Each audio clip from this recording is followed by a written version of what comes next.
Hi viewers, welcome to our channel. ప్రస్తుతం మనతో పాటు సీనియర్ జర్నలిస్ట్ దామ బాలా సార్ వారితో మాట్లాడదాం. నమస్కారం సార్. నమస్తే సార్, ఇవాళ కవిత గారి బెయిల్ పిటిషన్ పైన విచారణ జరగబోతుంది. మరి బెయిల్ వచ్చే ఛాన్సెస్ ఏమన్నా ఉన్నాయా? ఆల్రెడీ కేటీఆర్ గారు 20 మంది ఎమ్మెల్యేలు తీసుకొని ఢిల్లీ వెళ్ళడం మనం చూస్తూ ఉన్నాం. సో అంతమంది ఎమ్మెల్యేలు తీసుకున్నారు కాబట్టి ఖచ్చితంగా బెయిల్ వచ్చే అవకాశం ఉంది అని వీళ్ళకి కూడా తెలిసింది అని చెప్పేసి వార్తలు ప్రచారంలో ఉన్నాయి సార్. మరి ఏం జరగవచ్చు అంటారు సార్? మామూలుగా ఇప్పుడు ఇది దేశవ్యాప్తంగా వైరల్ అవుతున్న వార్త.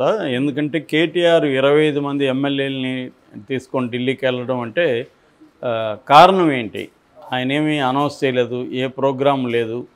సో ఎందుకు వెళ్ళినాడు ఢిల్లీకి అంటే, ఈరోజు కవితకి విచారణ సుప్రీంకోర్టులో ఉంది. Justice Gavai and Vishwanath bench దీన్ని విచారిస్తుంది. ఆల్రెడీ మనం చూస్తున్నాము, కవిత ఎప్పటి నుంచో బెయిల్ కోసం ట్రై చేస్తుంది. ఆల్రెడీ 5.5 నెలలుగా ఆమె జైల్లో ఉంది. ఆమెకు ఆరోగ్యం బాగలేదు. 2 విడతలుగా ఆమె అనారోగ్యంతో ఇబ్బందులు పడి హాస్పిటల్కి, ఫస్ట్ ఏమో దీనదయాల్ హాస్పిటల్కి, తర్వాత అక్కడ ఎయిమ్స్కి ఆమె వెళ్ళాల్సిన పరిస్థితి వచ్చింది. దాదాపు 11 కేజీల వరకు ఆమె తగ్గిపోయిందని కూడా కేటీఆర్ వాళ్ళు అనౌన్స్ చేశారు. రీసెంట్గా కూడా ఆమెకి అనారోగ్యం వచ్చింది.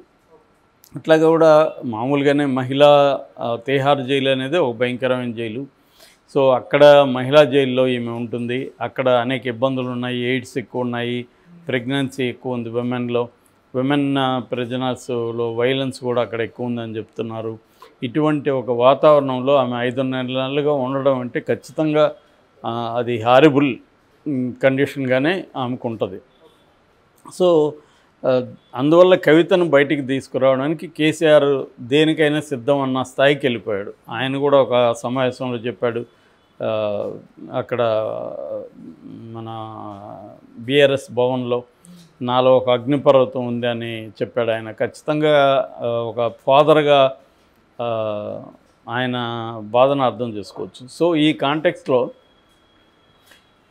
కవితను తీసుకురావడానికి కేసీఆర్ ఏం ప్లాన్ చేశాడంటే, ఒకటి విలీనం అయిపోతుంది అనేది ఆల్రెడీ మనం చెప్పుకున్నాం కూడా. రవిప్రకాష్ దాన్ని పెద్ద ఎత్తున బాంబులాగా ప్రజెంట్ చేశాడు. అట్లాగే రేవంత్ రెడ్డి ఓపెన్గా ఢిల్లీలో మీట్ ద ప్రెస్లో చెప్పాడు కూడా, వీళ్ళు విలీనం అయిపోతున్నారు, కేసీఆర్కి గవర్నర్ ఇస్తున్నారు, కేటీఆర్ కేంద్ర మంత్రి ఇస్తున్నారు, కవితను విడుదల చేస్తున్నారు, హరీష్ రావుకి అసెంబ్లీలో ప్రతిపక్ష నాయకుడిగా ఇస్తున్నారు అనేది కూడా చెప్పారు. దీన్ని వాళ్ళు ఖండించినారు, కేసులు పెడతామన్నారు, కానీ ఏమీ జరగలేదు. ఓకే. అప్పుడు రవిప్రకాష్ చెప్పేటప్పుడే ఇంకొక మాట కూడా చెప్పాడు, ఇది ఢిల్లీ ఎలక్షన్ల వరకు అయితే కవిత బయట రాదని కూడా చెప్పాడు.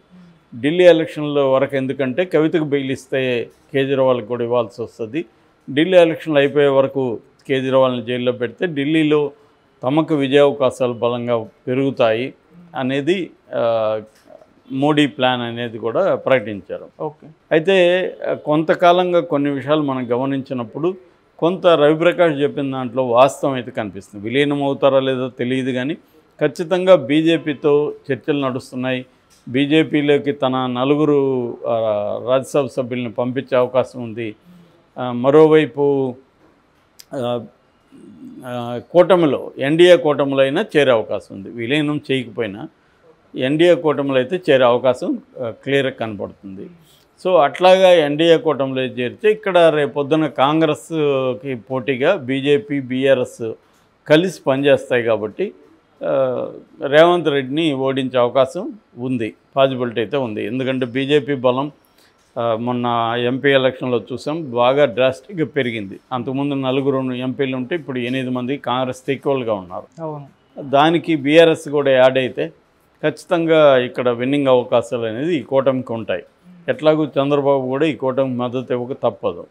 సో ఈ కాంటెక్స్ట్లో ఈయన 25 మందిని తీసుకెళ్ళాడు. ఎందుకు తీసుకెళ్ళాడు అన్నప్పుడు, ఈరోజు ఆమెకు బెయిల్ వచ్చేస్తుంది, దాన్ని సెలబ్రేట్ చేసుకోవడానికి 25 మంది ఎమ్మెల్యేల స్వాగతంతో గ్రాండ్గా కవితను బయటికి తీసుకురావాలి అన్న ఉద్దేశంతో వెళ్ళాడనేది ఒక వెర్షన్. ఓకే. సో మరి అంత ఖచ్చితంగా బెయిల్ వస్తుందని ఎలా అనుకుంటారు? ఎందుకంటే మనకి ఆయన మనీష్ సిసోడియాకి దాదాపు 17 నెలలు బెయిల్ రాల, ఉప ముఖ్యమంత్రికి. అట్లాగే సాక్షాత్తు సీఎం కేజ్రీవాల్, ఆయనకి బెయిల్ రాలి ఇప్పటివరకు. మరి వీళ్ళిద్దరికి రాకుండా ఈమెకు వస్తుందా, ఎందుకంటే ఈమె కింగ్ పిన్ అని చెప్పారు. ఈమె ప్రధానంగా ఢిల్లీ లిక్కర్ స్కామ్కి ప్రధానంగా చేసిందంతా ఈమె, సౌత్ లాబీ నాయకురాలు ఈమె కేజ్రీవాల్కి కూడా సజెస్ట్ చేసింది, ఇలాగ మేము ఇలా చేస్తాము, మీకు ఎంత ఇస్తాము, ఇవన్నీ మాట్లాడింది ఈమె అనేది కూడా ఈడీ సిబిఐ చెప్పారు. సో రెండోది చాలా గట్టిగా ఈడీ సిబిఐ వ్యతిరేకిస్తున్నాయి బెయిల్. ఇప్పుడు కూడా ఆలస్యం కావడానికి కూడా బెయిల్ సుప్రీంకోర్టులో ఈడీ కౌంటర్ ఫైల్ చేయకపోవడమే, కౌంటర్ టైం అడిగింది, ఇప్పుడు టైం ఇచ్చారు. ఆల్రెడీ రౌస్ అవెన్యూ కోర్టులో, హైకోర్టులో ఆమెకు బెయిల్ రిజెక్ట్ అయింది. సో సుప్రీంకోర్టులో బెయిల్ వచ్చే అవకాశం ఉందనేది ఇప్పుడు నమ్ముతున్నారు. సో ఒకే ఒక కారణంతో బెయిల్ రావచ్చు. ఈమెకు ఆరోగ్యం బాగాలేదు, దాన్నే వాళ్ళు కూడా ప్రొజెక్ట్ చేస్తున్నారు విపరీతంగా. ఆరోగ్యం బాగాలేదు, ఒక మహిళ కాబట్టి ఆమెకు పైగా 5.5 నెలలు అయిపోయింది కాబట్టి, మామూలుగా అయితే 6 నెలల నుంచి 6 దీనిలో మన 60 రోజుల నుంచి 90 రోజుల లోపల ఛార్జ్షీట్, ఫైనల్ ఛార్జ్షీట్ వేయాలి, లేకపోతే డిఫాల్ట్ బెయిల్ కూడా అర్హులు. సో ఆల్రెడీ సుప్రీంకోర్టు మన మనీష్ సిసోడియా కేసులో కామెంట్ కూడా చేసింది. అదేంటంటే, మీరు ఎల్లకాలం నెట్టుకుంటా వస్తుంటే ఫైనల్ ఛార్జ్షీట్ వేయకుండా, మీ ఇన్వెస్టిగేషన్ పూర్తి చేయకుండా ముద్దాయిల్ని మేము అంతకాలం జైల్లో ఉంచలేము. ఆర్టికల్ 21 ఆఫ్ ఇండియన్ కాన్స్టిట్యూషన్కి ఇది వ్యతిరేకంగా ఉంటుంది. ఏ చట్టమైనా కూడా కాన్స్టిట్యూషన్కి లోబడి ఉండాలి. సో వ్యక్తి స్వేచ్ఛను నిర్వచిస్తుంది ఈ ఆర్టికల్ 21. సో వ్యక్తి స్వేచ్ఛను మేము హరించలేము ఈ చట్టాన్ని అనుసరించి అని సుప్రీంకోర్టు కామెంట్ చేసింది. ఇప్పుడు అదే ఇక్కడ కూడా వర్తిస్తుంది. Justice Gavai and Vishwanath bench కూడా దాన్నే పరిగణలోకి తీసుకునే అవకాశం ఉంది. ఎందుకంటే 5.5 నెలలుగా ఉంది, ఫైనల్ ఛార్జ్షీట్ ఏం పెట్టట్లేదు. సో కాబట్టి ఆమెకు బెయిల్ ఇవ్వచ్చు అనేది నిర్ణయం తీసుకునే అవకాశం అయితే ఉంది. ఓకే. సో అందుకనే ఖచ్చితంగా బెయిల్ వస్తుందనే హోప్ లేకపోతే ఇంత శ్రమపడి 25 మంది ఎమ్మెల్యేలని ఢిల్లీకి తరలించి ఇదంతా కేటీఆర్ చేయడు కదా. ఇవన్నీ చేస్తున్నాడంటే బెయిల్ మోస్ట్లీ వచ్చేసే అవకాశం ఉంది. ఒకవేళ బెయిల్ రాకపోతే ఏం జరగచ్చు అన్న చర్చ కూడా నడుస్తుంది. బెయిల్ రాకపోతే మరి ఎంతమందిని తీసుకెళ్ళి భంగపడతారా అంటే విలీనం కోసం వెళ్ళారనేది ఇంకొక వాదన. సో ఈ బెయిల్ వచ్చినా రాకపోయినా విలీనం చేసేస్తారు. ఢిల్లీలో జరుగుతుంది ఈ కార్యక్రమం, అందుకని ఎమ్మెల్యేలను తీసుకెళ్లారు.